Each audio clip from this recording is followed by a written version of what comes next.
Okay, last time we said something about, just let me share the screen now.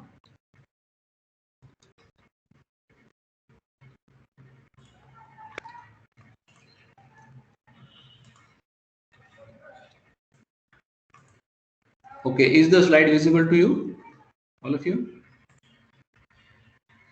Yes, sir. Yes, sir. So, what do you see is a transformer, right? Is that what you see? Guys? Yes, sir. Yes, sir. Yes, sir. Okay.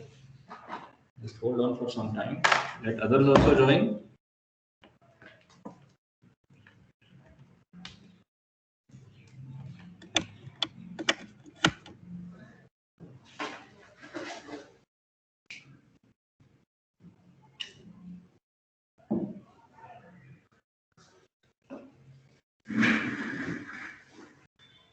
Okay.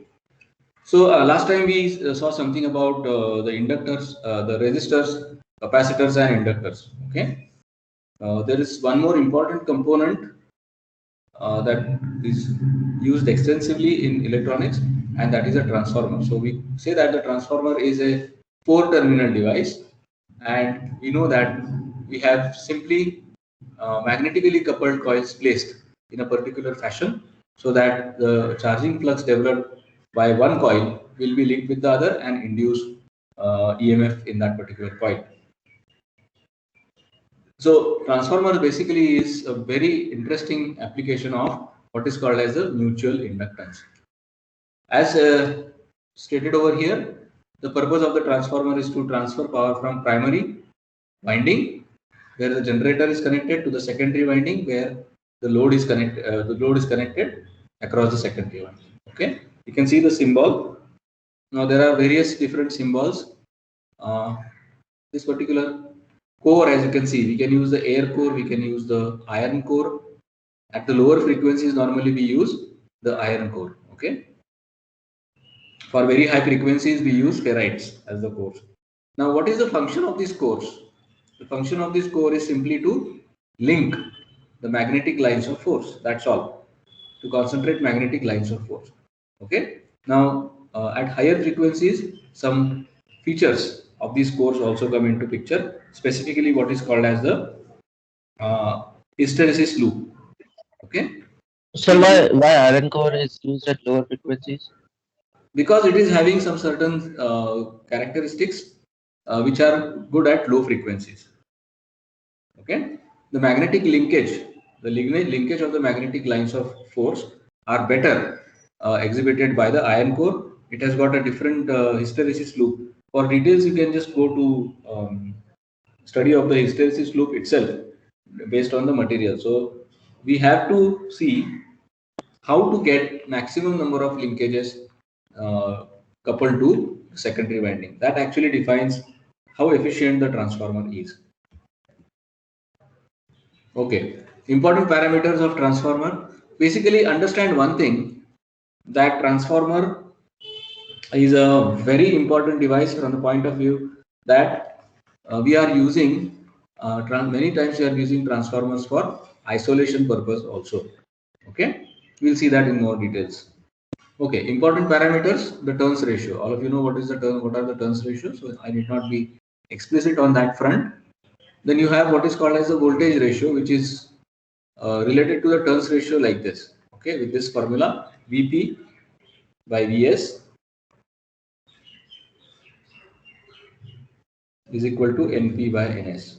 Okay, so this is the current ratio. Now remember one thing, that whatever is the power input, so input power ideally will be equal to the output power.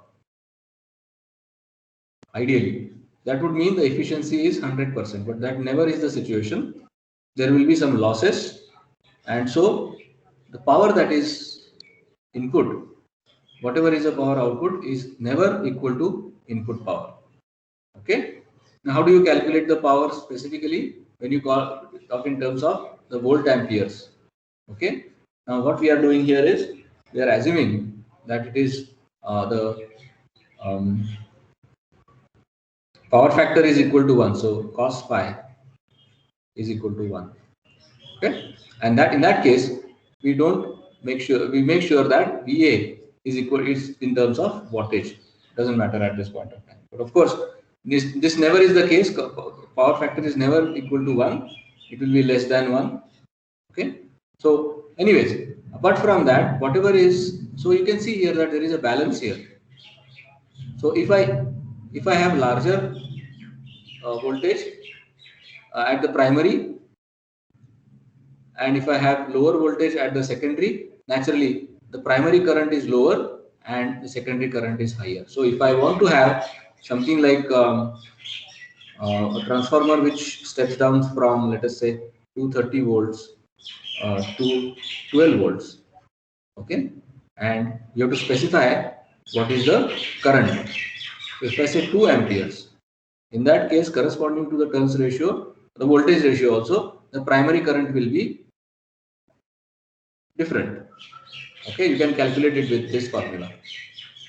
Okay, and this is all related to the factor N, which is nothing but the turns ratio.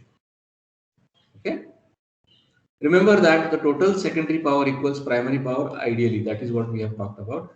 But in general, the transformer efficiency is never equal to 100%. So percentage efficiency can be calculated with this particular formula, saying that percent efficiency is equal to P out divided by some P out plus copper loss and the core loss. Now, what is this copper loss? This copper loss is the power. Wire.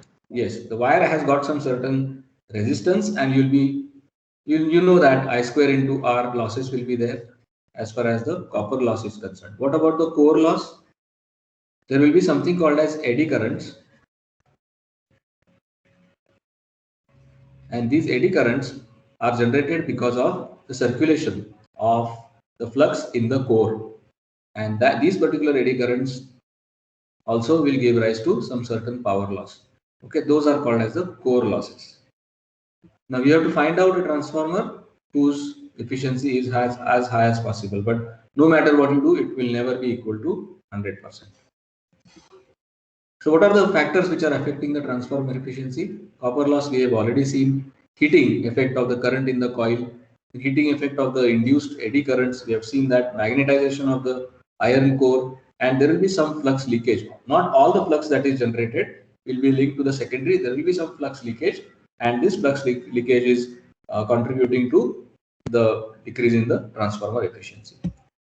We'll just skip this dot convention because you already know that. We'll directly go to the transformer rating. So how do you select the transformer? Basically, the transformer is specified in terms of its voltage ratings and current ratings. Okay.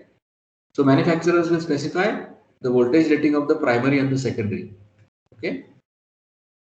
Now, you have to make sure as a user, as a designer, you have to make sure that under no circumstances this primary voltage rating is should be exceeded.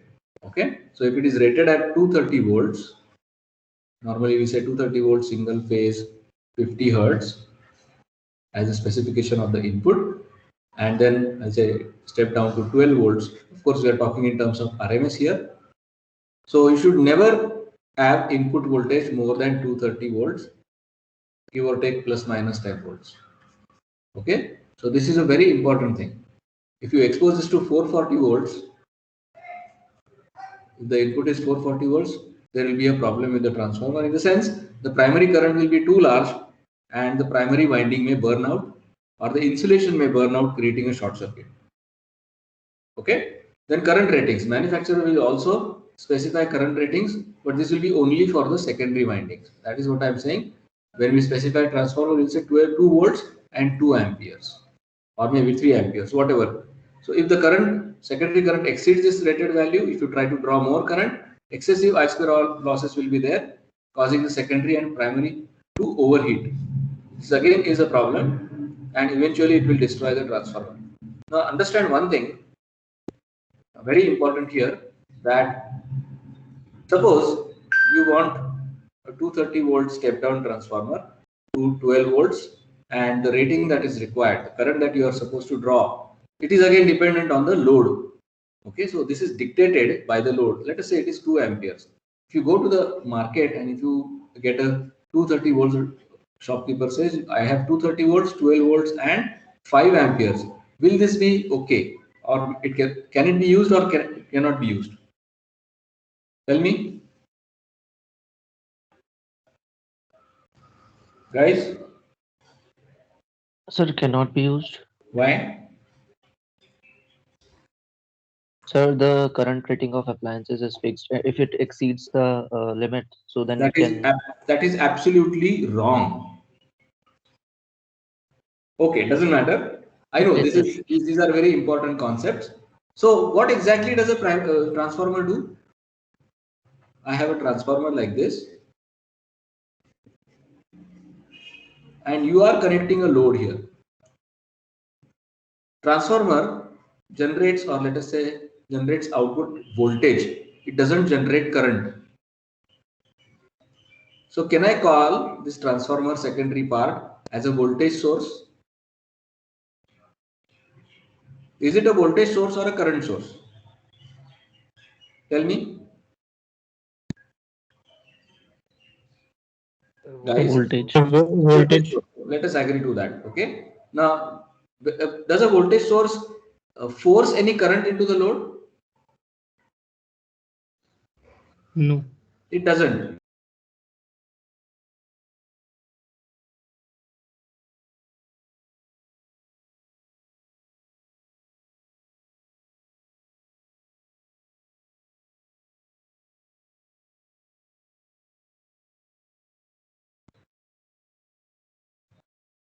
Because its current sourcing capacity, sourcing in the sense, the current that you can draw from this particular secondary winding is more than that is required.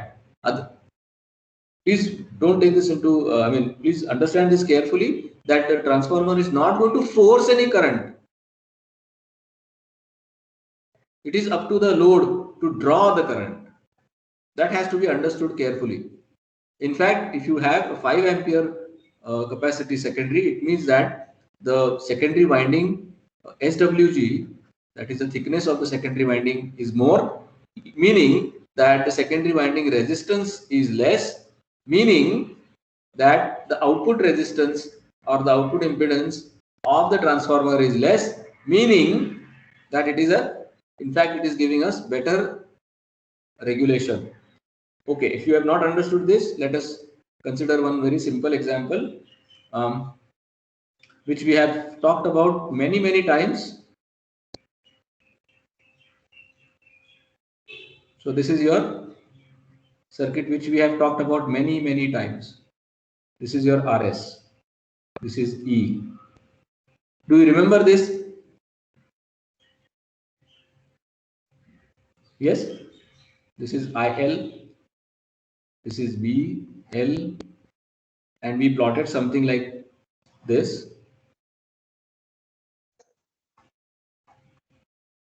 And then this was the ideal characteristics, and then this was what was really happening. What was this drop due to? Do you remember this example? Yes, sir. So it was concerned with the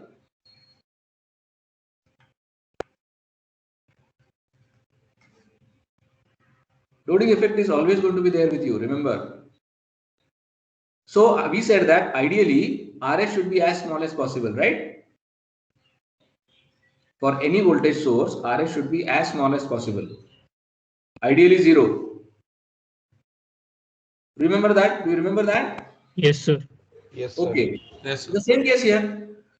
If the thickness of the wire is more, meaning that it is supposed it is rated at 5 amperes, means the thickness of the wire is more, that is the secondary winding is more, meaning that resistance is less. So it actually means that RS is less, and this is a better transformer than the one which would have been used with these ratings. Are you able to understand this? So you can definitely use this one. In fact, it is going to give you better results. So what about 230 volts, 12 volts, 10 amperes? Will it be better? Yes, sir.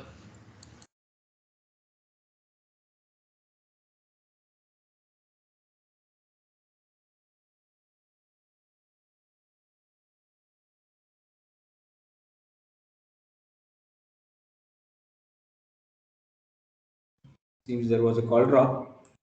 Guys, hello, are you there? Yes, sir. Yes, sir. Yes, sir. Yes, sir. Seems there Yes, was a sir. call drop. My question was, now you have 230 volts, 12 volt, 12, step down to 12 volts, and the current rating is 10 amperes. So is this a better device? Yes, sir. Still better, right? Because the internal resistance, the secondary resistance, secondary winding resistance is going to be still less. So it goes on becoming better and better. But there is one big problem here, and that problem is that as the current rating of the transformer, secondary current rating of the transformer increases, the cost increases rapidly. So don't be over enthusiastic while selecting the transformer. It should be a compromise. Okay, if it is required 2 amperes, then just go for 2 amperes, slightly more, 2.5 amperes is fine. Don't go for 5 amperes, 10 amperes, and just because of the cost factor. Remember that we have to balance for the cost as well. Okay? Is this clear to all of you? Yes, sir. All right. Yes, sir. So I'm not going to go into other things. The transformer ratings. We have already seen the transformer ratings, but now the power ratings. We have seen the voltage ratings, we have seen the current ratings, the power rating. The power is always rated in terms of volt amperes. So I will say how much is the rating, power rating of the transformer? It will be in volt amperes. That is the reason why you get kVA, and say you must have heard about these things that okay, we have installed a 10 kVA transformer in your locality or something like that. So that is basically the rating. Actually, the product PA is the apparent power, that is active power plus reactive power. Okay, just revise these concepts of active and reactive because we don't have that much time to go into those details. Okay, then frequency ratings, very important. All transformers have frequency ratings that must be strictly followed. Typical frequency ratings are 50 Hz, 60 Hz, and 400 Hz. This is when we talk about a power transformer. There can be different types of transformers. For example, power transformer. Then we have the signal transformer. So in case of power transformer, it is supposed to deliver power. In signal, it is not supposed to deliver power, but it is supposed to simply step up or step down the voltage signal. There is a difference here. Most of the power transformers are rated at 50 Hz, 60 Hz, and 400. This 400 Hz is a military specification, by the way. Okay? And you have to always make sure that you should not operate the transistor below the rated frequency. So this should never be done. Okay? Let us have a summary. Turns ratio, secondary current, voltage ampere rating, class of insulation is what we have not discussed, but then it is very straightforward that the wire that you are using, the coil that you are using is having some certain insulation. Okay? And this insulation has got a certain class A to class F. Okay, that actually is dependent on how much temperature, up to how much temperature this insulation can sustain. Then you have the core shape. There is normally EI cores available. Now transformer is, as I said, it is a voltage source. It will be characterized by its own percentage regulation value. We'll see more about this in more details. Secondary winding resistance is very important because we already know that it decides the regulation. Actually, this is dependent on that. And then the frequency rating. So these are the parameters based on which you have to select the transformer.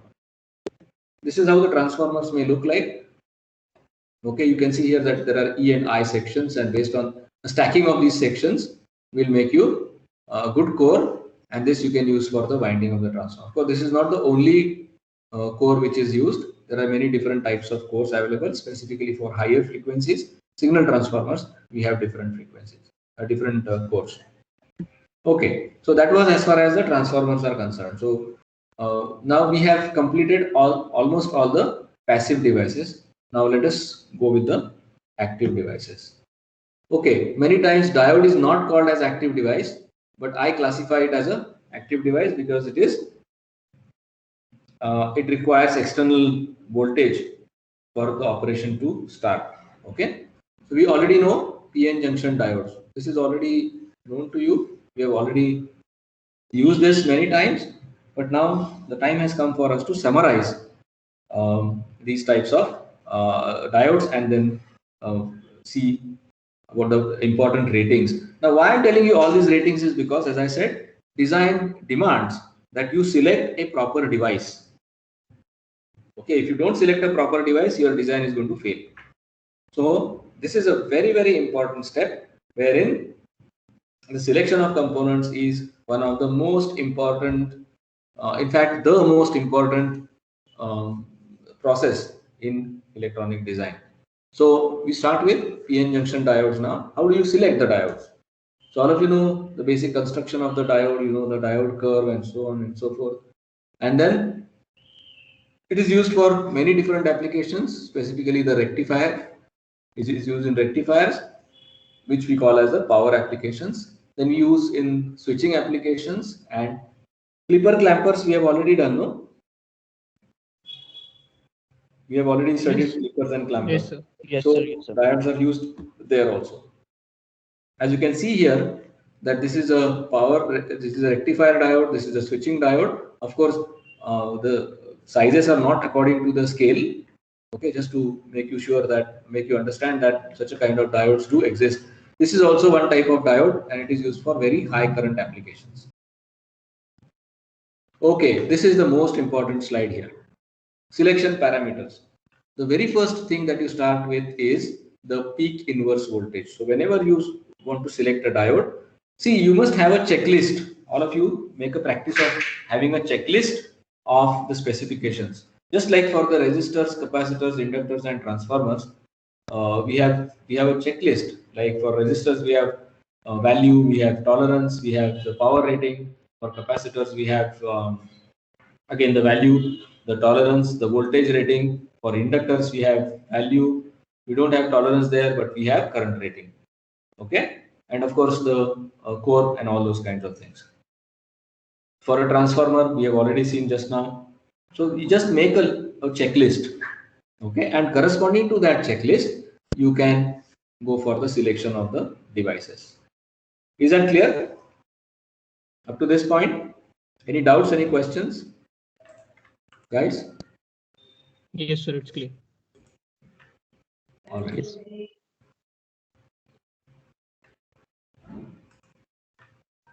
Just a moment.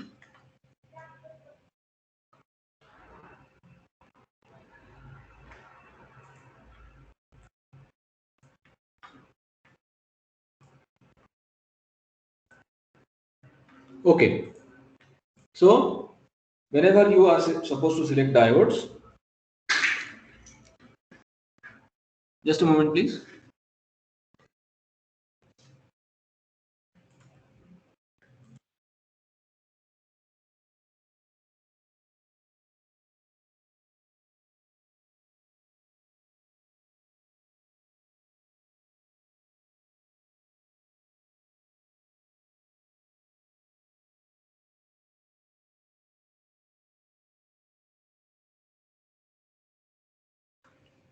All right, let us resume. There was some problem here. Okay, as I was saying, whenever you start with selection of diode, the very first thing that you should look out for is the peak inverse voltage. Okay, this is very, very important. It is also called as the breakdown voltage. So you have to always select the diode which is having a PIV greater than the calculated PIV plus factor of safety. For example, if you want a diode, if you have already calculated the PIV as say 50 volts, it means that the reverse blocking voltage the voltage that is going to appear across the reverse biased PN junction diode, that is your rectifier diode. In fact, in that case, this is the calculated value of PIV. This you will calculate. Okay, but we are going to see more in details when we go for the linear power supply design. But now you have to make sure that you select the diode such that its PIV or selected PIV is greater than or equal to 50 volts plus what is called as factor of safety. Now this factor of safety is a very important thing. It is nothing but the margin. Okay, so it is the safety margin, if you would like to call it that way. Okay, now what should be the value of the safety margin? Generally in electronics we use 15 to 20% factor of safety. Okay, so in this case, if it is the calculated value of PIV is 50 volts, what is the factor of safety? 20% of what? PIV. 50% of 50. How much do you get? Come on. 20. 10. 10. Sorry. Yeah.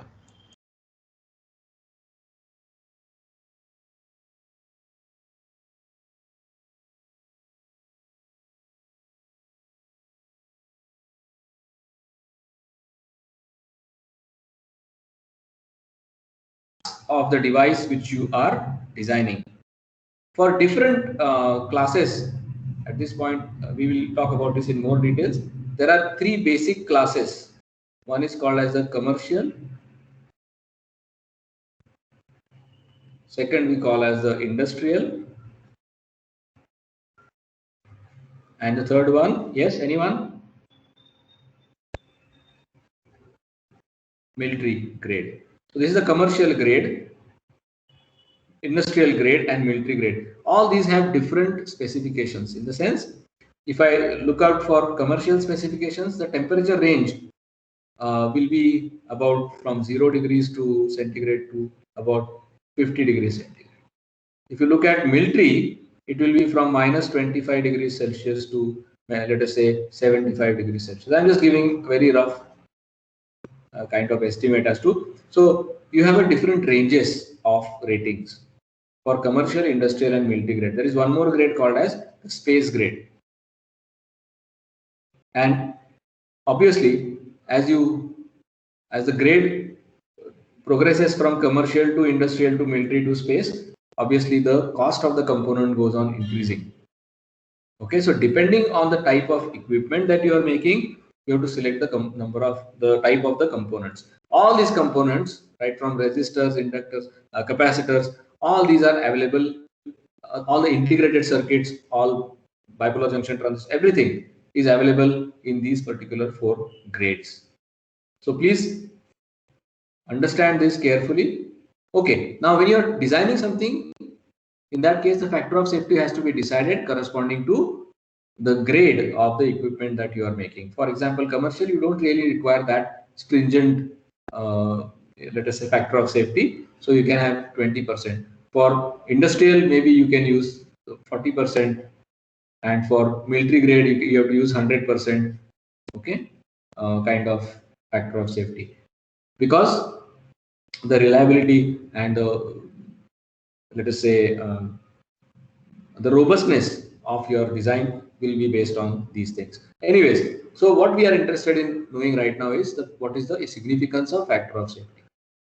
Okay, now unnecessarily increasing the factor of safety will increase the robustness, no problem with that. But again, what will increase? Cost. Yes, and again, you have to be very careful about this. So it is always going to be a compromise. It's going to be some kind of optimal solution which you are finding out to balance the cost versus all these things. Okay, you need not have unnecessarily have a large factor of safety and ensure robustness if you are not going to let us say if you are going to operate the device within these parameters. Worst case, Okay, but then what is the requirement in, I mean, what is the use, what is the point in selecting minus 25 degrees Celsius to 75 degrees Celsius if that range is never going to be covered, those extremes are never going to be encountered. So there is no point there. So you have to always balance these things. Understood? So the very first thing is peak inverse voltage. Have you understood this, all of you? Guys? Yes, sir. Please respond. All of you should really be attending this very sincerely, very regularly, because this is the last chance, as I said, for all of you to clear your concepts related to devices and circuits. Okay. The next thing that we see is the average forward current. Now, what is this average forward current? It is nothing but the DC current, maximum DC current that you can pass through the device. Okay. So this is the IF. Again, you have to use factor of safety to do this. But many times I have seen that in case of rectifiers applications, instead of IF, we are going to see something different. Okay, the selection parameter is going to be different. We'll see that when we actually go for the linear power supply design. Another important thing is the repetitive surge current rating, IRS. This actually depicts the ability of the diode to pass repetitive surges of current. Now, interestingly, you will see that, okay, let me switch to something else so that I can draw over that.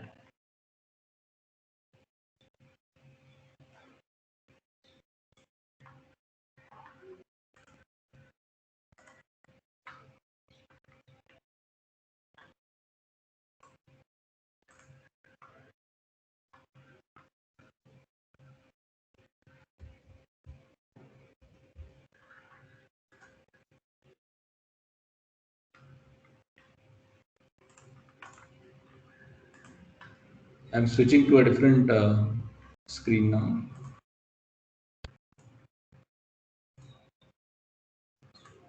Okay, is the OneNote page visible to all of you? Yes, sir. Okay, now in case of rectifiers, you will always see a very interesting thing happening,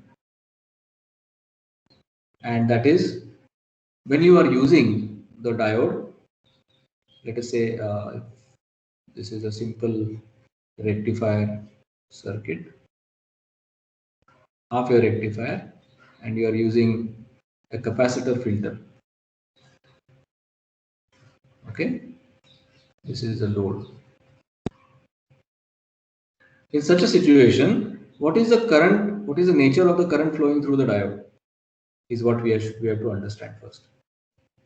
Okay, is the current flowing through the diode in a continuous fashion? Of course, this current as well as this current. So the total current flowing through the diode, is it a continuous current?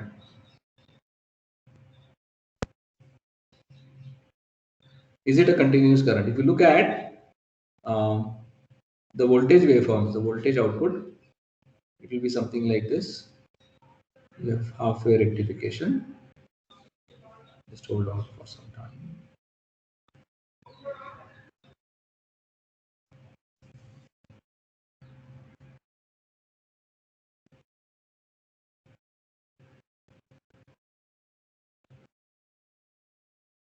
So this is half-wave rectification without transfer, without capacitor.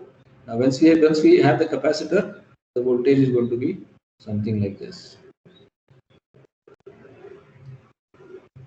So you want to get these kinds of waveforms for the voltage.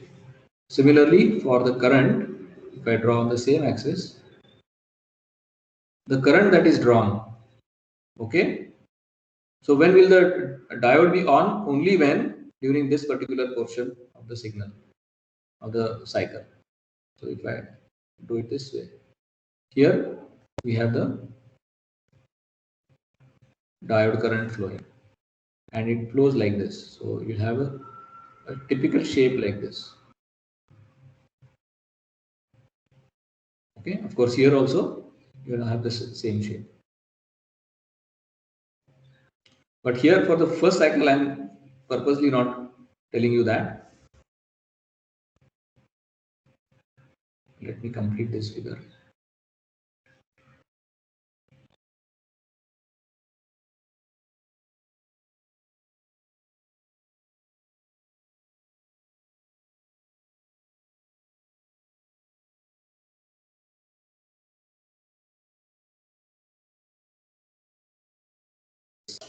Will be C.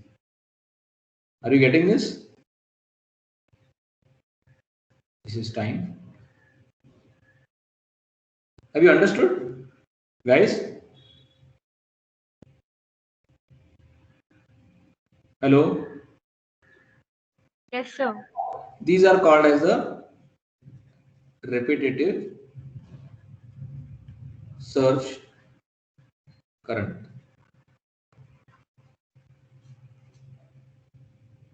Okay, so most of the times these repetitive search currents are very high. Okay, we are going to see the example and see during the design of the linear power supply. So these ratings of the devices are very important here. Okay, and that is why we have to select the device based on these ratings. Just a moment, let me switch back to the PowerPoint. Okay, so this repetitive search current rating of the diode is very important. Okay, you'll see that IRS will always be greater than IF. So instead of selecting the device based on IF, which never will be there, it is always recommended to select the device based on the repetitive search current rating. Okay, now in many data sheets, it is not directly given. We'll see that in more details later on. It is given as a graph of the repetitive search current rating and versus the number of cycles. Okay, we'll see that in more details when we go to the actual example. Then there is something called as the non-repetitive search current. Now again, how much search current the diode can withstand? Now this specifically happens for the first time when you switch on the device, when such a kind of a circuit. Just let me switch back to the note, one note page.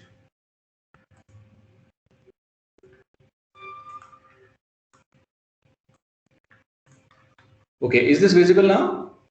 One note page again. Yes, Right? sir. Yes, sir. For the very first time when you switch this off, what will be the status of this capacitor? Will it be charged or uncharged? For the very first time. Uncharged. It will be uncharged. So basically, uncharged capacitor will always act as a short circuit, because a large current will flow to first of all charge it. Once it is charged, then no problem. So the very first time that you switch on the circuit, you will have a very large current being drawn,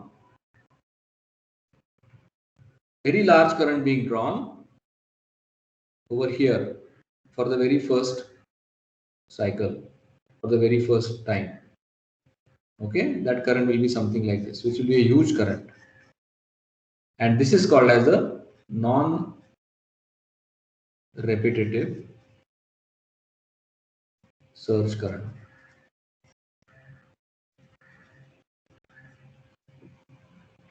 So the device has to sustain this also, and that is the rating which is described as the non-repetitive surge current rating. I'll switch back to the PowerPoint.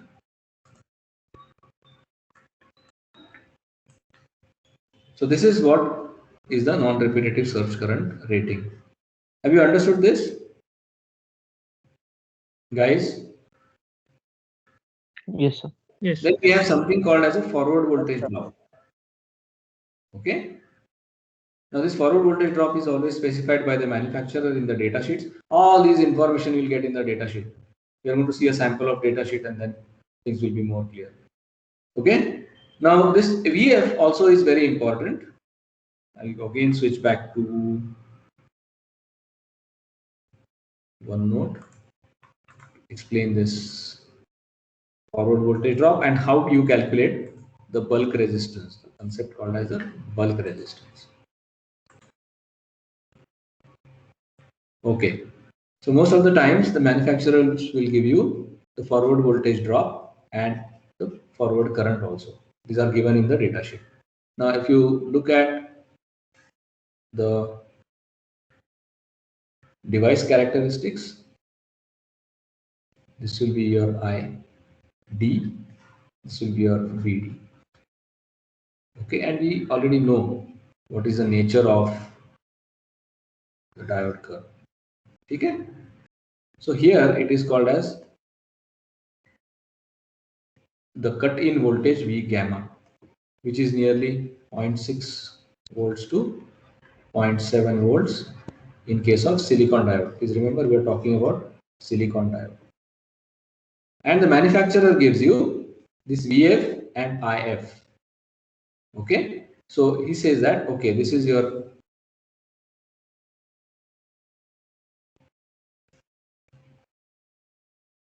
VF, the forward voltage drop, and this is the forward current.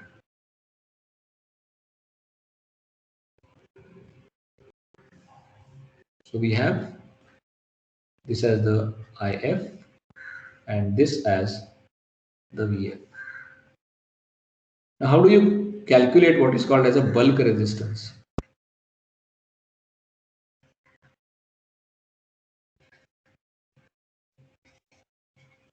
Of the diode? Slope, sir. Yes, absolutely true. But we have 2 points here. So we will consider these 2 points, one point here and the other point here. All right. So bulk resistance is calculated as, yes, can you tell me? VF minus by gamma divided by IF minus what? it's 0 over there. So Absolutely correct. It will be 0. So please remember this equation for calculating the bulk resistance of the diode. All this will be available from the data sheet. This bulk resistance will be useful while calculating so many different things, which we will see later on. So is this concept of bulk resistance clear to all of you? Guys? Yes, sir. Okay, let me switch back to the PowerPoint presentation. Okay, then you have something called as a reverse recovery time. Okay, this actually is bulk resistance RB or RF, whatever you would like to call. Anyways, so the reverse recovery time. What is this reverse recovery time? Anyone?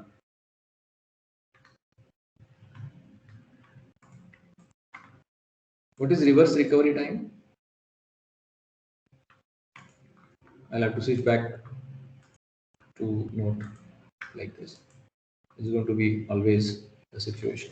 So what is the TRR, reverse recovery time? TRR. So what is this TRR? Do you have any idea? Guys? No? No, The sir. time taken by diode to again come to forward bias. Well, I feel that it's open, like the diode has an open state also, sir. So that it'll come to that state. When it comes to that state, it will be okay, called let me elaborate on this part. Okay. This is time. Okay. And this is the, let us say, voltage across the diode. Now the diode is forward biased. So no problem here. But as soon as it is reverse biased,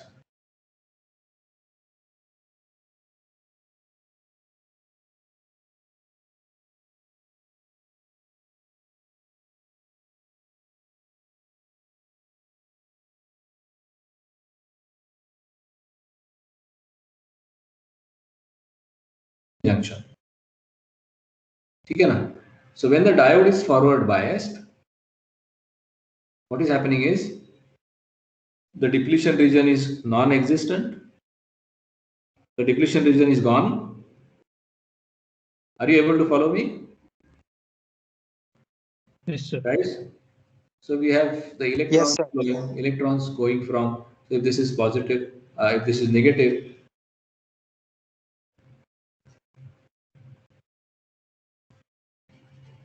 if this is positive, you have a forward bias. Okay? So all the holes will be will be transferred here, electrons will be transferred in this region, and the current flow happens. Okay, conventional current flow happens in this direction. Now, as soon as the diode is reverse biased, for the diode to switch off, you have to remove, we have to remove all the charge carriers from around the junction to create again the depletion region. What do you mean by depletion region? So devoid of free carriers. Yes, it is devoid of any charge carrier. So if I want to remove all the charge carriers present from this region, it is not done. It takes some time to remove all the charge carriers from these junctions. Holes will go to P and electrons will go to N, but it takes some time. During that particular time, the charge carriers are still here, isn't it? So as soon as you reverse the voltage polarity, that is biasing, if you reverse the biasing, still the diode will conduct, but it will be conducting in the opposite direction, obviously. Okay, na? Are you able to understand this? Yes, sir. For some time, it requires some time. Still, there are some charge carriers here, and so the device will act as if it is forward bias only. It will still pass the current, but now the current will pass in the reverse direction or negative voltage, depends. So if I call this the current, it will be more suitable if I show the current here like this. So the current actually reverses, and later on, as soon as the charge carriers are removed, okay, the current level drops to 0. Well, not exactly 0.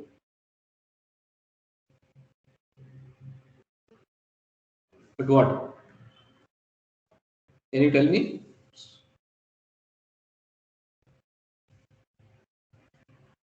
So it slowly goes to a certain value, which is actually non-zero. See that? What is this current? What is this current? We call this as the reverse saturation current. Okay, na? Have you understood this concept? Yes, sir. So the diode is not fast enough to remove the charge carriers. So the time that is taken for the complete, let us say, removal of the charge carriers up to this point, this time is called as the reverse recovery time.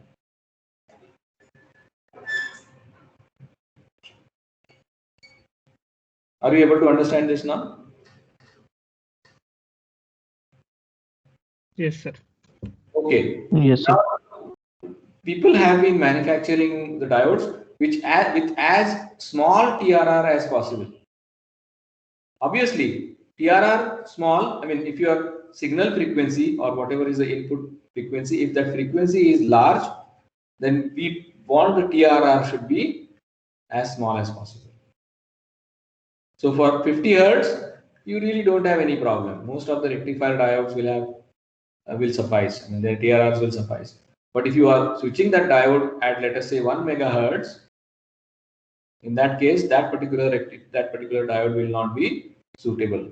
So you will have to search for a diode which is having a very small value of TRR. There are two types of such diodes which are specifically manufactured. Yes, anyone? One is called as a, yes?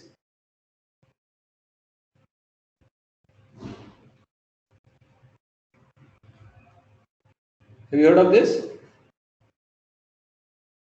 Yes, sir. There are two types of diodes. Specifically, they are called as fast acting diodes, or let us say fast diodes, ultra fast and fast diodes. They are the Schottky diodes and the gold diffuse diodes. Okay. So switching diodes, whenever we go for the switching applications, you have to almost always use the Schottky diodes or the gold diffuse diodes. Why? Because in Schottky, basically this TRR is as if it is virtually absent, very, very low. And in gold diffused, also the TRR is very, very low. You can go for the search for the constructional details of Schottky and gold diffused. So this is one more consideration. Of course, at 50 hertz, we really don't have any such problem. Sir, how Yes. is it related to the frequency again, TRR? What is frequency ultimately? It is the rate at which you are changing the signal. No? Yes, sir, switching, yes, sir. So that is it. Okay, just for fun, I'll give you one demonstration with multisim. And let us see if we use a rectifier diode with high input signal, what happens to the output, right? That will clarify it completely. Just hold on.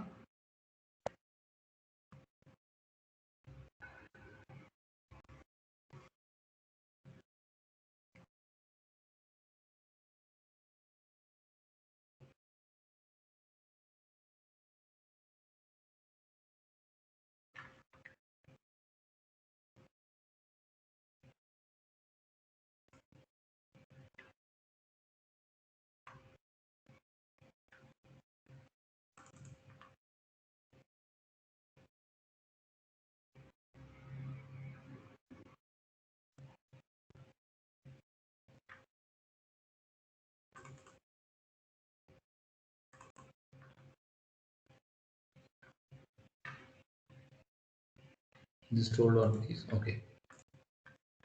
Let us construct this circuit. Just share the multi-sim screen.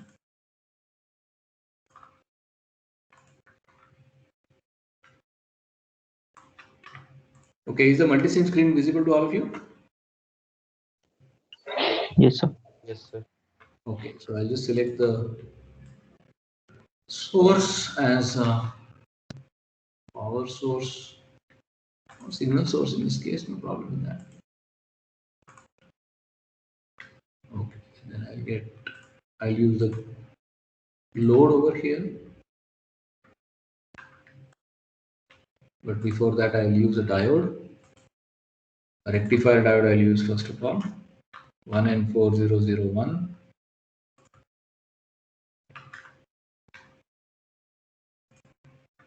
And then some kind of a load has to be there.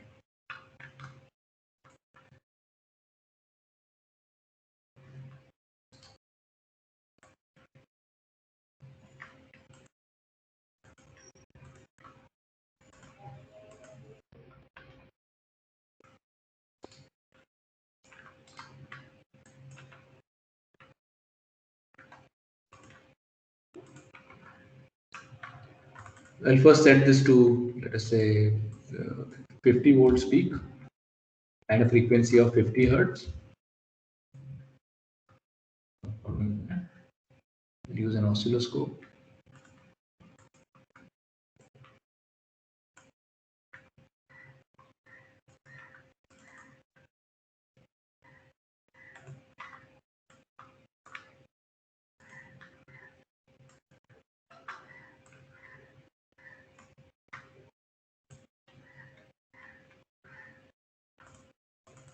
So what do you see?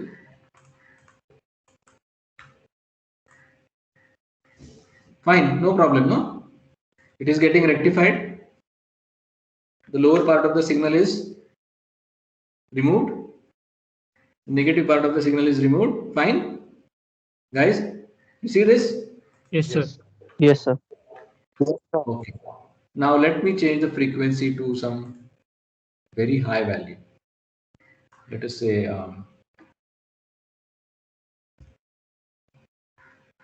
1 megahertz. Let us see what happens. Of course, I'll have to change the time base. What is happening? Am I getting rectification? Guys? No, sir. Not at all. So the diode is actually conducting both the ways.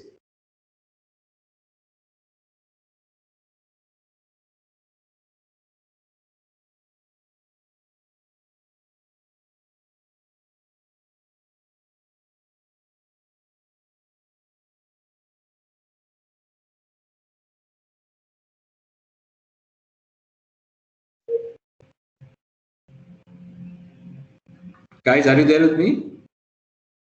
Yes, sir. Yes, sir. So now let me see if I can Yes, sir. change the diode to a switching diode, which I know is 1N4148. 49 will also do. Let me see what happens here. Now what happened? Is it working?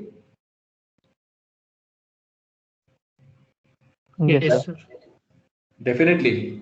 It is working now. It is blocking the negative portion of the signal. And it is working as per the expectations. So do you see the importance of TRR? Yes, sir. Yes, sir. Okay, very, very interesting and important part. Okay, so now I'll switch back to the PowerPoint slide.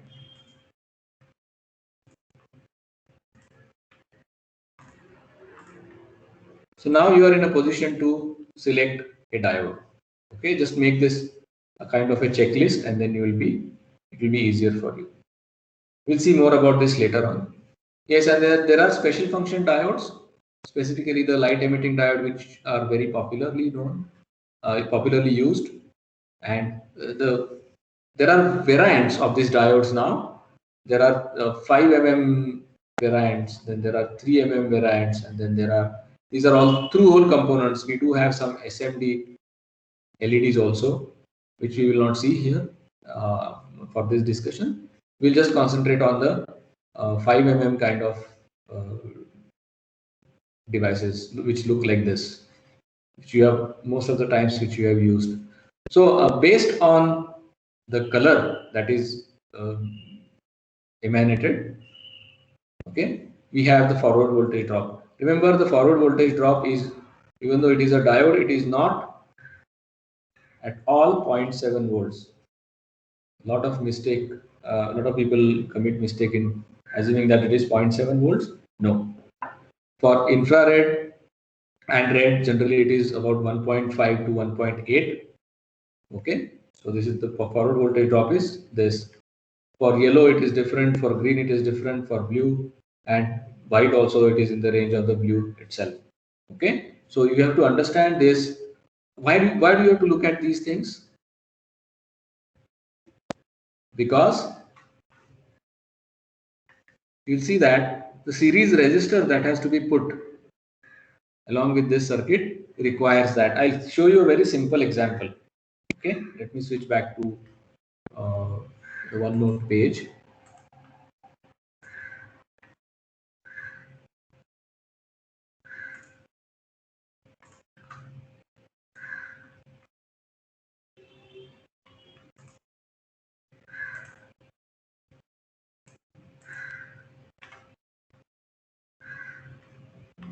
What has happened to this?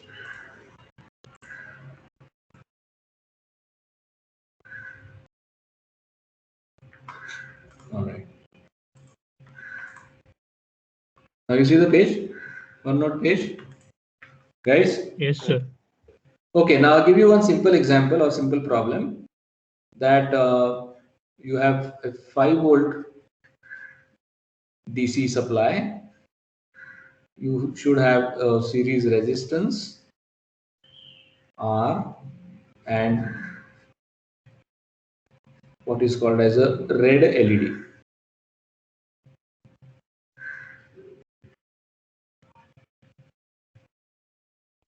Okay, you have to design the value of, find out, calculate the value of R. Can you do that?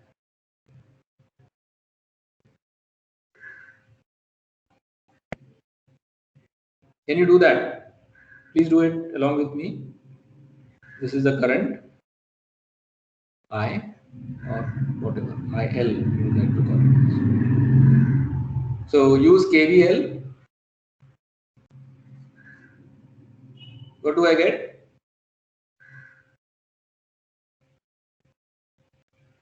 Guys?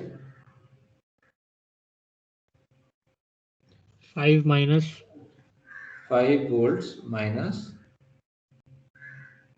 IL IL into into R. R L into R minus minus whatever is the drop across the LED. VD will call it as. Okay? Alright? Which is equal to 0. Okay, good. Now can you find out the value of R? First of all, you should know what is VD. From the table that we have seen, it is about 1.5 volts to 1.8 volts. Let us take 1.5 volts, doesn't matter. So VD is 1.5 volts. Now calculate the value of R. How do you do that? R is equal to 5 volts minus what? VD divided by IL. Work this out.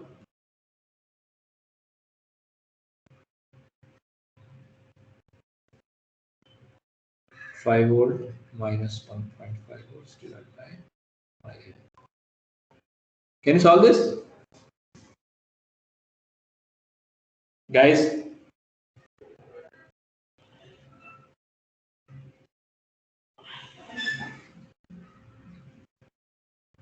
Guys, are you there? yes sir. Yes, sir. But IL is unknown. IL is not given. Is that the problem?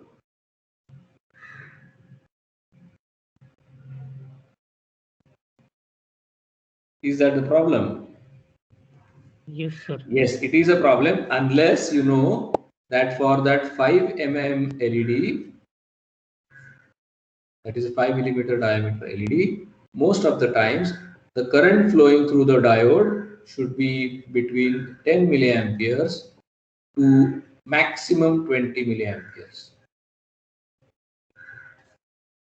This should be known to you. Below 10 milliamperes, what will happen? The light that is emitted will not be even visible. It will be too weak. Okay. Above 20 milliamperes, the junctions in that particular diode will simply burn off or burn out. So you have to always restrict the current between 10 milliamperes to 20 milliamperes. So we will select the lower one, 10 milliamperes. Now is this okay? 5 volt minus 1.5 volt divided by 10 milliamperes.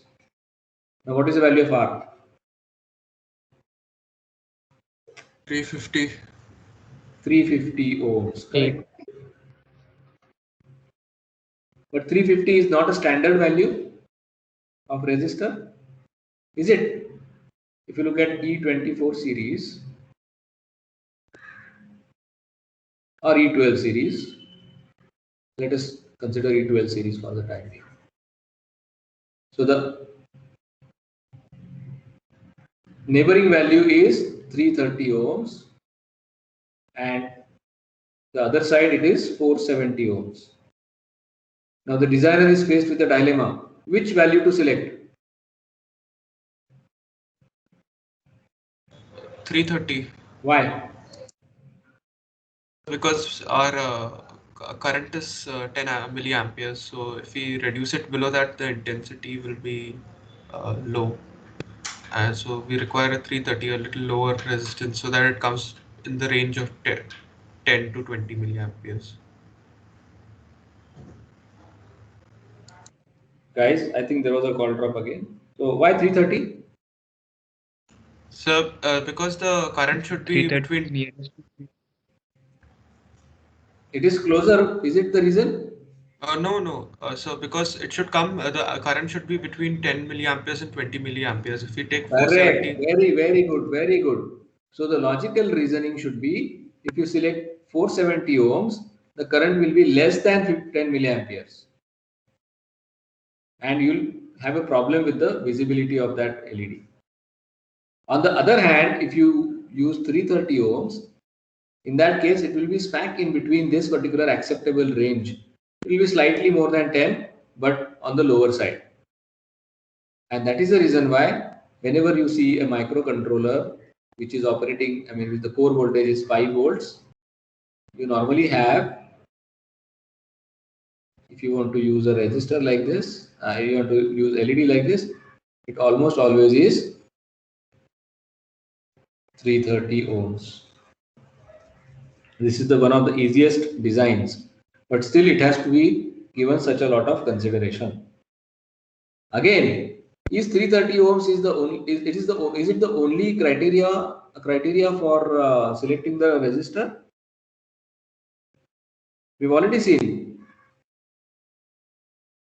selection criteria for resistor. Number 1, value. Yes, tell me. Number 2, Tolerance, tolerance. Number 3, power rating, so voltage, tolerance. coefficient of resistance. Even if the value changes a little bit, maybe 5%, it won't harm much. Okay, so 5% plus minus 5% tolerance value is okay here. What about power rating? How will you calculate the power rating? I square R. Yes, but again you have to calculate the current now. So what is the current? It is not 10 milliampere any longer, no? Yes, we'll have to recalculate it. So calculate that value. That will be IL, which is equal to 3.5 volts divided by 330 ohms. How much is that this comes out to be? Come on, quickly.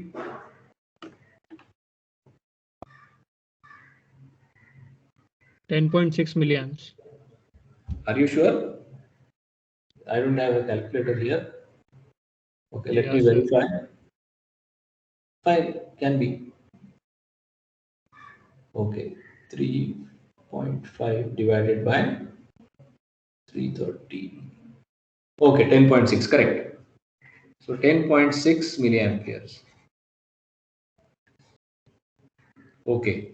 Now how do you calculate the power rating?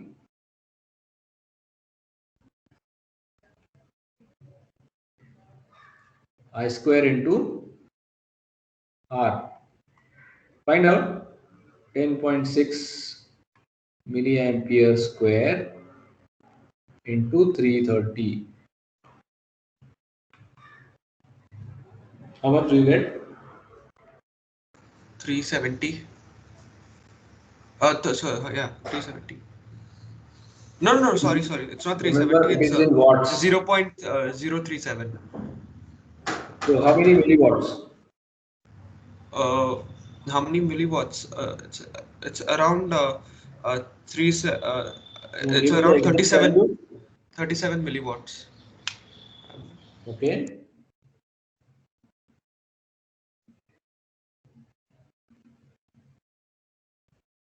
Yes, it is 37 milliwatts, 37.07 milliwatts. So which type of resistor would you like to use here? I mean, what is the rating? The rating for power ratings are like 1/8 watt, 1/4 watt, half watt, and so on. So which would be sufficient here? What is the power rating? This is nothing but 125 milliwatts. This is 250 milliwatts. This is 500 milliwatts. So I think this will be sufficient. All right, guys. Yes, sir. Yes, yes, sir. So now you have selected your first device. The resistor you have selected according to whatever we have specified. So you see that even a small design like this requires a lot of work for selection. All right.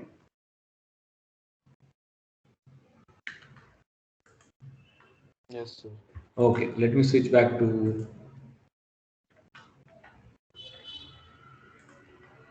the PowerPoint presentation. Okay, and then you'll see you can use multisim for playing around with these circuits.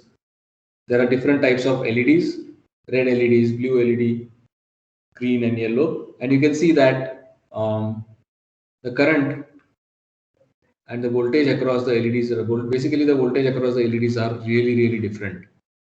Okay, so you can see that for blue it is 3.4 volts, for yellow it is 1.79, and so on and so forth. Okay. Correspondingly, you should, if you are using different color LEDs, your series resistors will not be same. See the difference here. For red LED, if your supply is 5 volts, 330 ohms is okay. But if you are using a blue LED, the series resistance value is nearly half.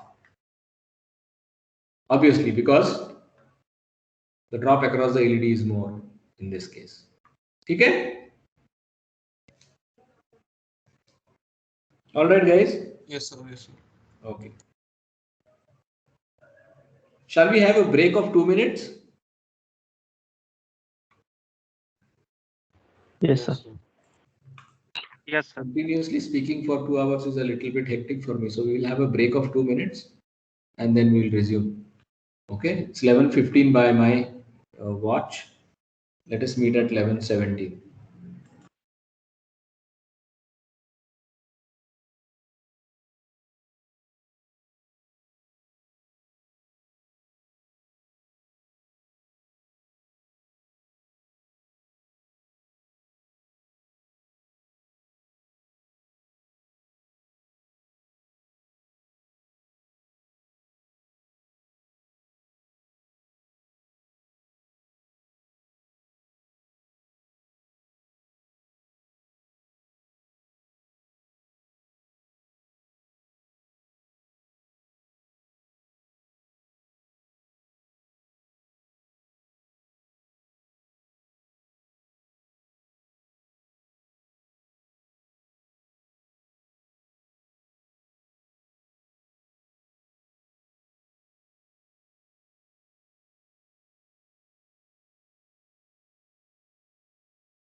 Okay. So so we saw that we have to use different series resistors for different LEDs. So that is as far as the LEDs are concerned.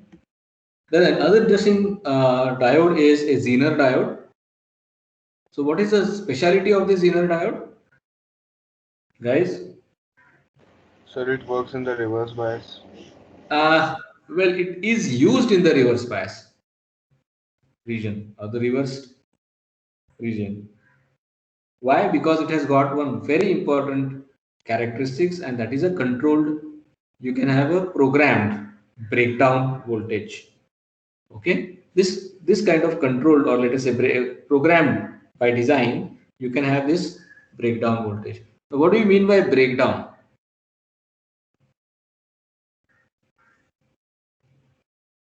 What do you mean by breakdown? If you see So this particular there is a characteristics, large current. yes, the device literally turns on after the breakdown point is reached. So if it breaks down in this region, why is it important? What is the use of such a device?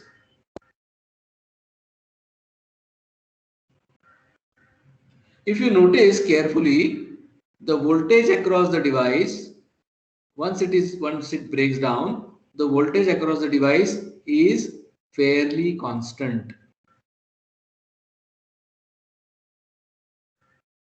You see this? Yes, sir.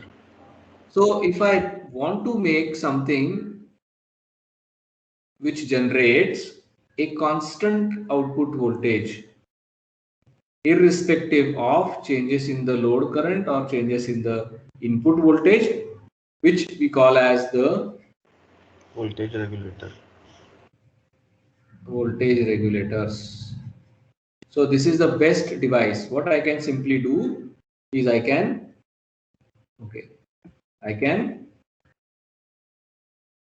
so if this is your unregulated power supply, I can simply use the Zener diode, the regulating device, and ensure that it is in the breakdown, and then the voltage across the load will be constant. Okay, we'll see more about this in linear power supply design. But then there are some certain selection criteria for the Zener diode parameters, and what are they? First of all, the breakdown voltage. Okay, Zeners are available in various breakdown voltage values. Okay, right from 1.5 volts up to maybe 200 volts. Okay, so depends on what is the output voltage that you require. Correspondingly, you have to select the breakdown voltage. So there is something called as the minimum Zener current. Okay, just let me remove this so that it will become easier for us to see. So this point you can see here.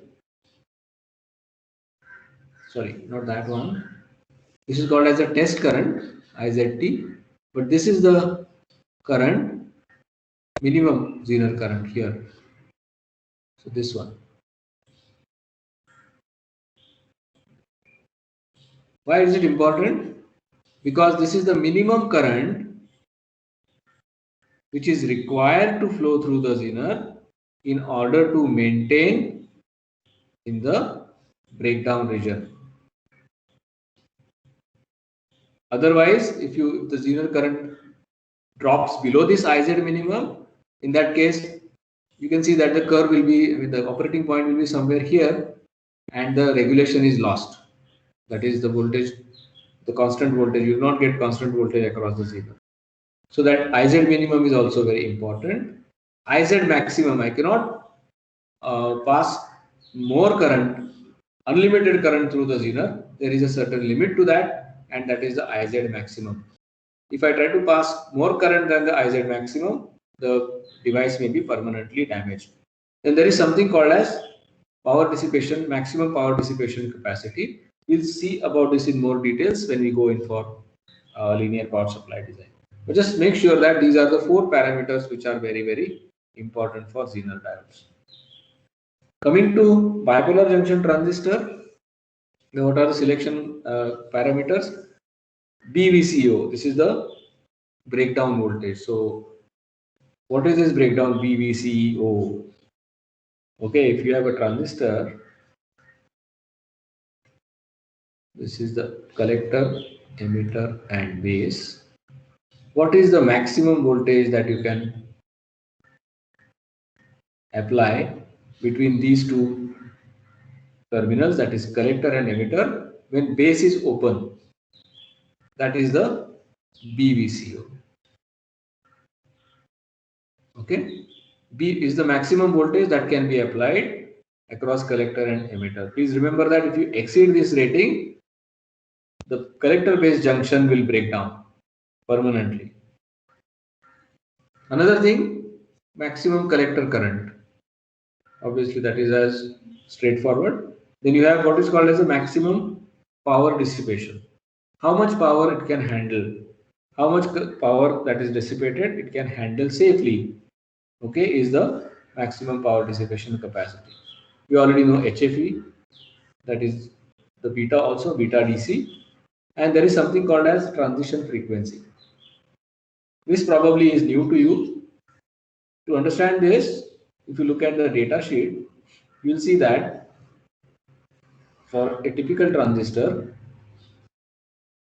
the HFE or the beta also has a curve like this. It simply means that as frequency increases, the HFE will reduce after a certain point. Okay, and the frequency at which the HFE becomes equal to 1 is called as the transition frequency. Why is it important? Guys, why this seems to be important?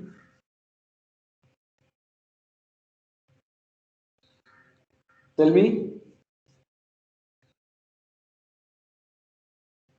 Guys, are you there?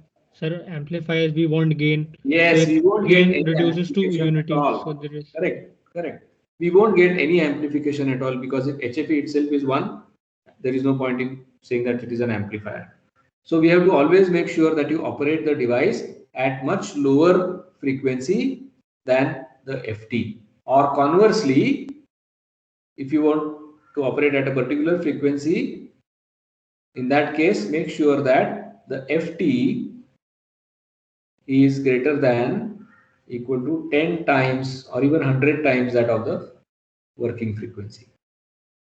This will ensure that the transistor really will work as an amplifier to your desired frequency. Okay? So these are some certain selection parameters for the bipolar junction transistor. There is something called as a safe operating area. Now, if you look at this is the common emitter output characteristics, which we are familiar with, and you see that I cannot have maximum collector current IC max and BVCO at the same time. Such a point will be somewhere here. So if this is IC max and this is your BVCO, then that point will be, operating point will be somewhere here. Okay. So my question is, since IC max is given like this, BVCO is given, can I have BVCO and IC max at the same time? That is not possible because the bipolar junction transistors follow what is called as the max PD hyperbola.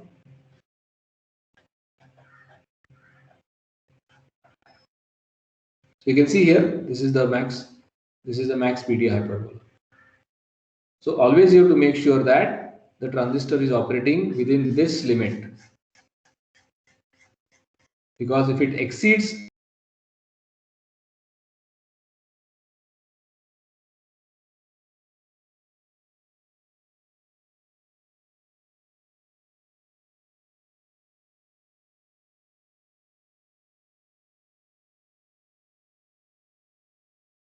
is called as the safe operating area. Now, interestingly, if the switching frequency increases, the safe operating area also expands. So now, if this is the safe operating area for DC operation, and if I now use the transistor for AC applications, we have to have a switching frequency, then the safe operating area also extends like this. So higher the switching frequency, safe operating area also extends. So corresponding to your switching frequency, you have to make sure that the transistor is always, bipolar junction transistor is always in the safe operating area. Okay? Is this okay? Up to this point, guys? Yes, sir. So we have seen selection criteria for various different components up to now. Okay? Now let us look at some basic design concepts which are going to be used always. Now this is familiar to you? Is this slide? Yes, sir. Familiar to Yes, you? sir. We have been screaming at the top of our lungs about loading effect since such a long time. So I don't think I need any explanation here, right? Just understand one thing, that I must make sure that this current that is flowing through this branch is 10 times that of this branch. Load current flowing, the current flowing through this branch. This is your I load. This is I1. So make sure that you always follow this, and then it will ensure that the loading effect will be minimal. Another interesting thing is the heatsink design. What do you require heatsink for?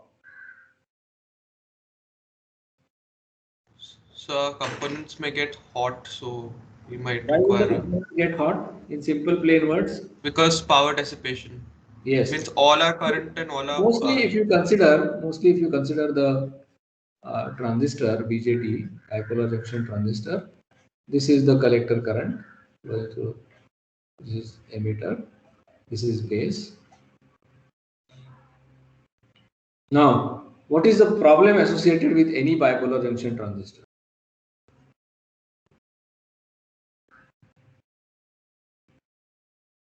Do you remember? Beta change. Sir, thermal runaway. This will happen if I am not able to remove the heat generated by the dissipation of power from the collector base junction as soon as possible. The local temperature, junction temperature will go on increasing. Okay, and in order to remove the heat as fast as possible, we make use of the heat sink. Okay. So for that we have to understand the concept of thermal resistance. So temperature behaves just like the flow of current from higher temperature point to lower temperature point, just like current flows from higher voltage point to lower voltage point. So this is the concept of heat sink of the thermal resistance. See, this is the junction. So where is the heat generated? Where is the power dissipated? It is dissipated at the junction. Which junction? The collector base junction. Okay, and our task is to dissipate the heat from this junction to the ambient. But before doing that, this will not be directly exposed to air, but we'll have some case also coming into picture. So that is why we have three different temperatures: junction temperature, the case temperature, and the ambient temperature. Now the concept of heat sink is concept of thermal resistance is like this, that you have, let us say, a high temperature point and you have a low temperature point, and so this is low temperature. Heat, if there exists a path, then heat will flow over here from high temperature to lower temperature. Okay, but it does not flow directly. It is dependent on some certain characteristics of the medium connecting these 2 points. Okay, and depending on whether you are using a conductor or an insulator, so we have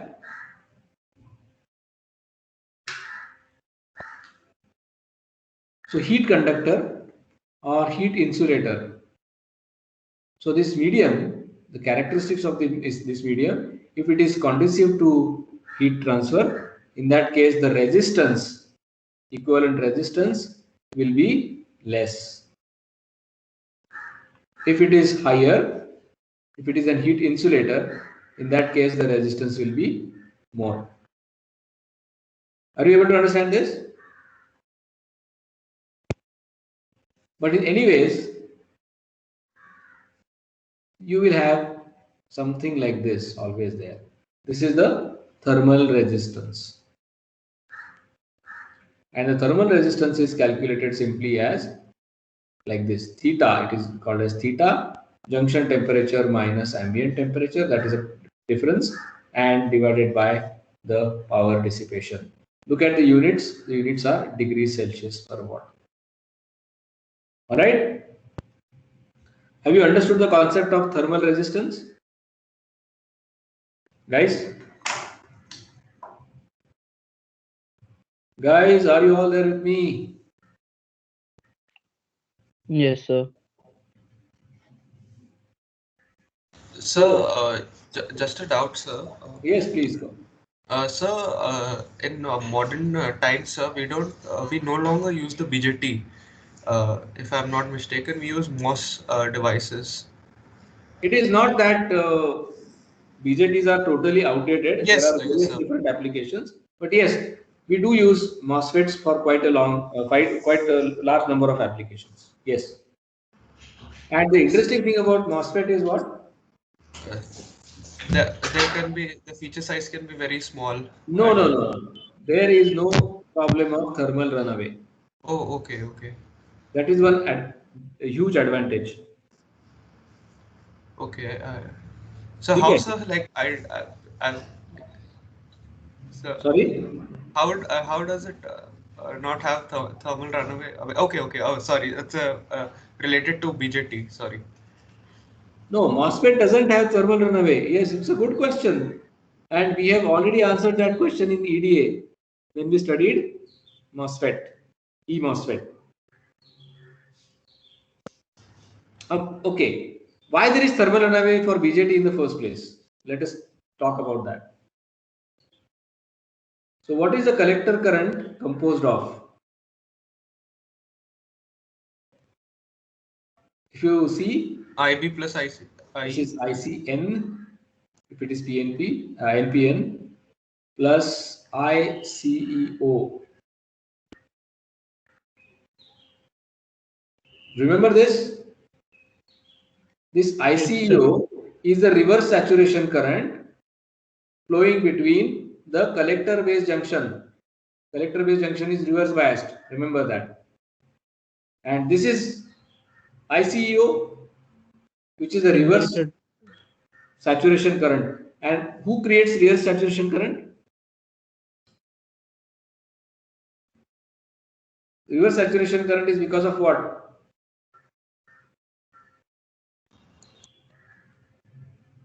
Yes? Minority charge carriers. Okay? Okay up to this point? Yes, sir. Do you remember for a PN junction, for the reverse saturation current goes on increasing with temperature? It doubles for every 10 degrees Celsius rise. Yes, sir.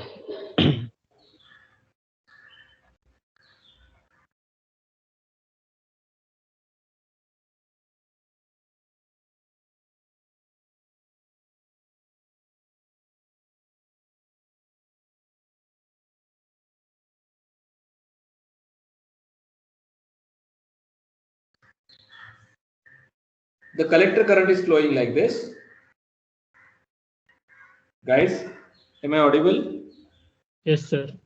Yes, Okay. sir. Yes, sir. If the current is flowing like this, the collector current is flowing like this, there will be some I square into R power dissipation at the junction. Agreed? There will be some junction resistance, however small it may be. Yes, sir. Okay. Now this is generating or is dissipated in the form of heat. If this heat is not removed from the junction temperature will increase. Now if the temperature increases, what will happen to this component? ICO increases. This ICO will increase. So in our favorite way of expressing this, because of IC, the IC square R, whatever loss, this will increase, which will increase temperature. Tj will increase. This will, what will happen to this then? ICEO will increase, and this will increase IC further. So if ICO increases, what will happen to IC? Increases. IC will increase. If IC increases, what will happen to this I square into R? Increases. Increases. If heat is increased, what will happen to TJ? Increased. Increase. Again increase. So it's a cyclic phenomenon where increase in IC will lead to more increase in IC, and this will go on in a cyclic manner, and ultimately the temperature Tj will be reached to such a value that the junction will simply be burnt out. This is basically called as the thermal runaway. So who is the culprit? ICEO. ICEO. ICO. Who creates ICEO? Temperature. Minority charge. Minority charge carrier. Minority whole. Now if you look at the MOSFET, are there any minority current carriers there?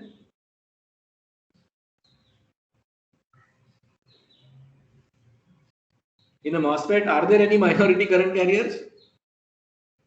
No, sir. Not at all. It's a unipolar device. Conduction happens, current conduction happens only because of one type of charge carriers. So there is no question of this component. If there is no question of this component, there won't be thermal runaway. Got it? Yes, sir. Yes, sir. So that is the reason why MOSFETs are very attractive for switching circuits. But there is one more advantage. And what is that advantage? For MOSFET, what is the advantage? Better control. How? Yes, you're coming closer to the answer. Because it is voltage controlled. Yes, Yeah, because it is VGS. voltage, yes, because it is voltage control device. Okay, draw it this way also. Because it is a voltage control device, I have a better control by controlling this VGS. Okay, I can have, what is the current flowing into the gate? 0. Yes, it is actually 0. So at the input impedance of this device is large or very high. So there is no requirement of the matching, or let us say loading effect will be minimum on the driving circuit if you use a MOSFET. This is one added advantage. All right, but Yes, sir. it doesn't mean that MOSFET will not require heatsink. MOSFETs also will require heatsinks, because ultimately we don't want the temperatures of the devices to rise to a very high and dangerous values. So how do you design the heatsink? A simple way of doing that is shown over here. These are the steps which we will require. Okay, what exactly is the concept of heat sink? Remember that there are two thermal resistors in the path, Tj to Tc, Tc to Ta. So you have theta Jc as thermal resistance from junction to case. And then we have similarly from case to ambient. Okay, now it is possible that this case to ambient, this particular theta Ca may be too large.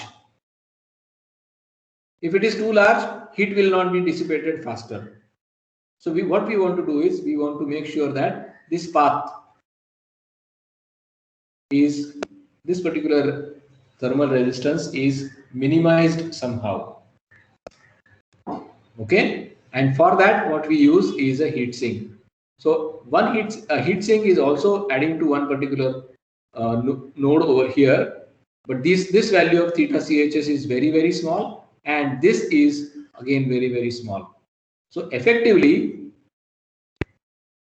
this thermal resistance from case to ambient becomes very small as compared to this theta Ca, and so heat will be dissipated faster.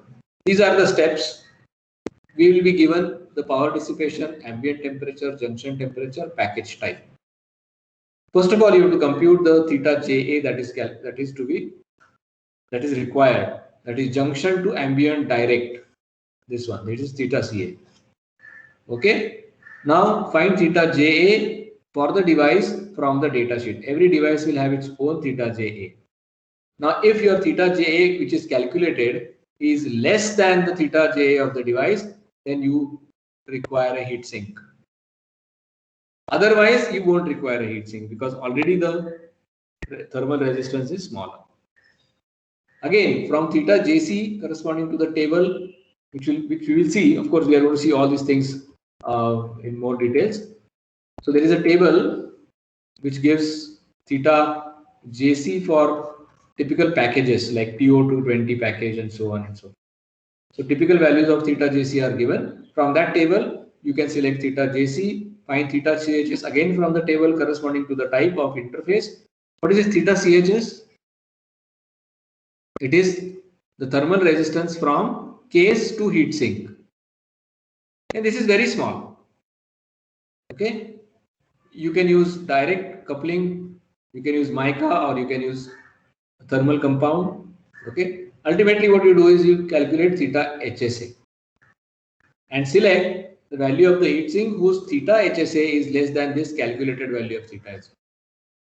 And that is all as far as the design of the heat sink is concerned. Okay? However, if theta HSA gets a negative magnitude, sometimes it may happen. It means that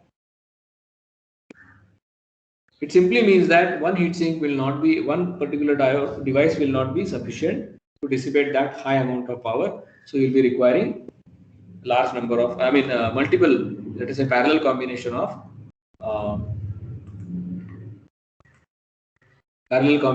these devices. Okay. All right. Have you understood this heatsink? We'll actually see one example and then things will be more clear. All these will be touched upon in more details when we go for the linear power supply design. Okay, then there is something called as derating. What do you mean by derating?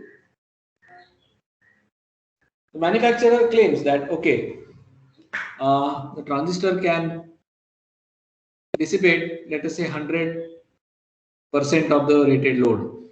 Okay, but as the ambient temperature increases, its load carrying capacity, in the sense, the power dissipation capacity, or any capacity as a matter of fact, when you call derating in the generic sense, its capacity reduces with temperature, for example.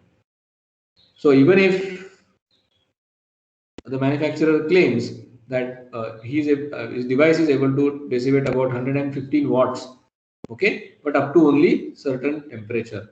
After that, its capacity reduces like this. So this is called as a derating curve. Okay, and depending on your ambient specifications, you have to use this derating.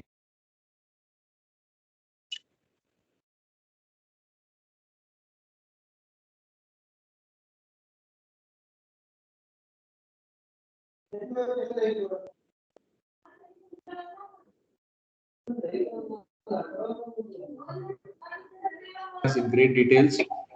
Okay.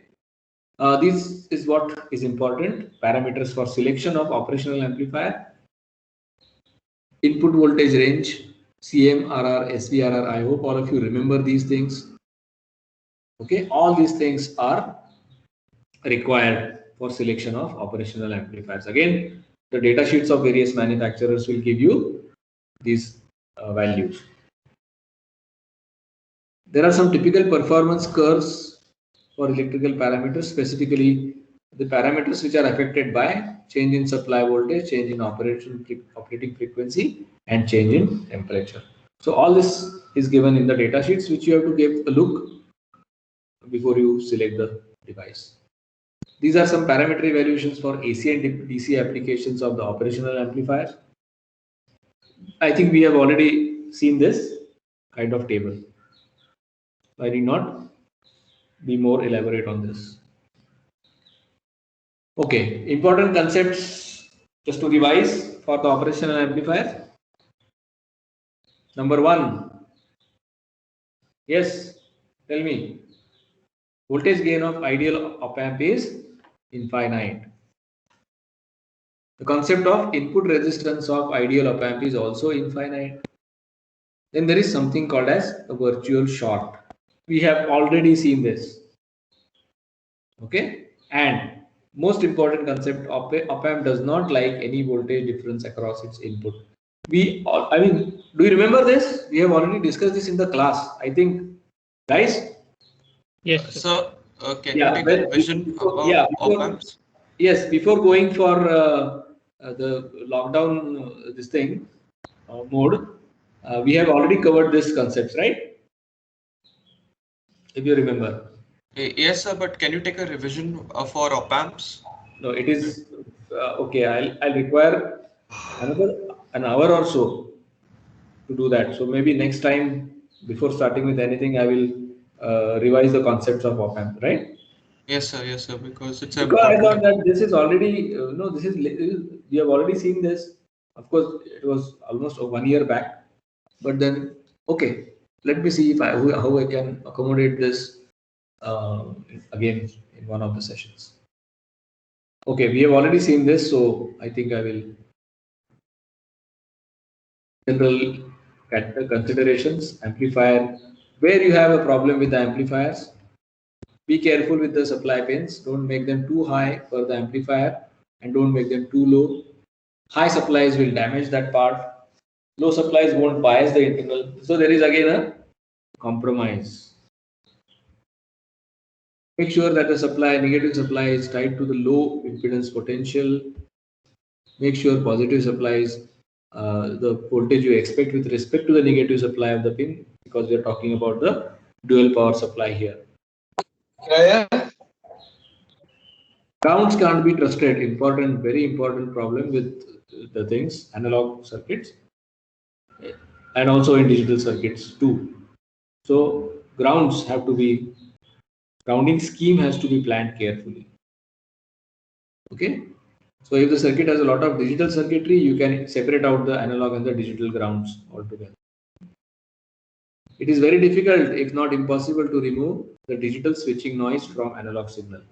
So it is better if you isolate these two signals as far as possible. Again, bypass the amplifier power supplies, that is op amp power supplies, with a bypass capacitor as close to the amplifier as possible. Okay, this is one more important design guideline. Amplifiers usually use 1 microfarad or 0.1 microfarad capacitors. Bypass capacitor at the source is required generally of 10 microfarads. Use short lead lengths to the inputs of the amplifiers. Now this is more towards the hardware design part. So just go through this. We'll talk about this in more details when we go for the PCB layout. Okay.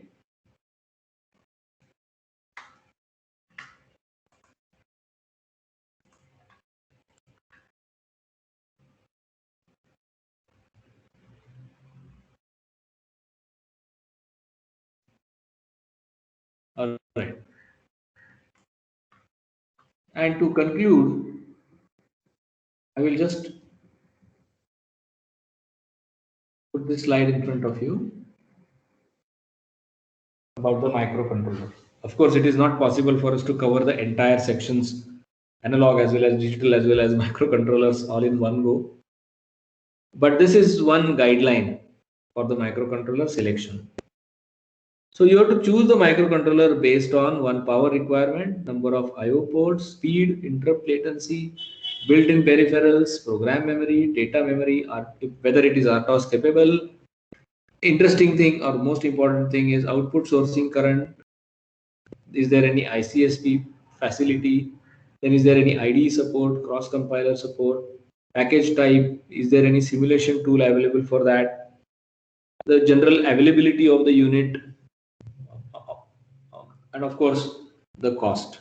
Okay, all these have to be considered while selecting the microcontrollers. So make sure that you follow these guidelines. Now there is a general tendency of people, amateurs, to use a very powerful microcontroller for a very small application. Okay.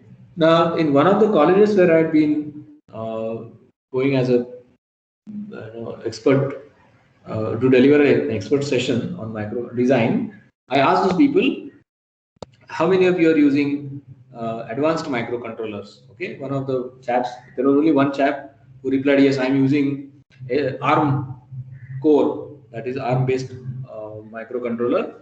I'm using for my application. I was impressed. Like I said, what? Okay, what is the application? He said that he was using it for monitoring temperature of single channel temperature. Now this is going to be absurd. Temperature does not change frequently. It is not a fast changing quantity. So why do you require a very powerful microcontroller which is ARM core? Okay. So selection of microcontroller, use of microcontroller is going to be a very judicious kind of choice. You have to weigh in so many different parameters. Okay. So if you use a very big, the concept will be something like killing a fly with a bazooka. It will be as foolish as that. Okay. So never, unless and until you are planning to use all the peripherals, all the so let us say all the features with that particular microcontroller, don't unnecessarily go for a very advanced microcontroller. All right. Try to keep it as simple as possible. Okay. So that is all as far as I have planned for the introduction. Any doubts, any questions? Guys?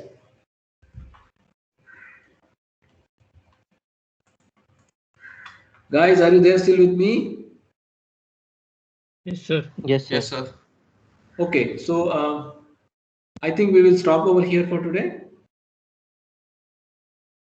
We've already crossed into the other time, so let us stop here.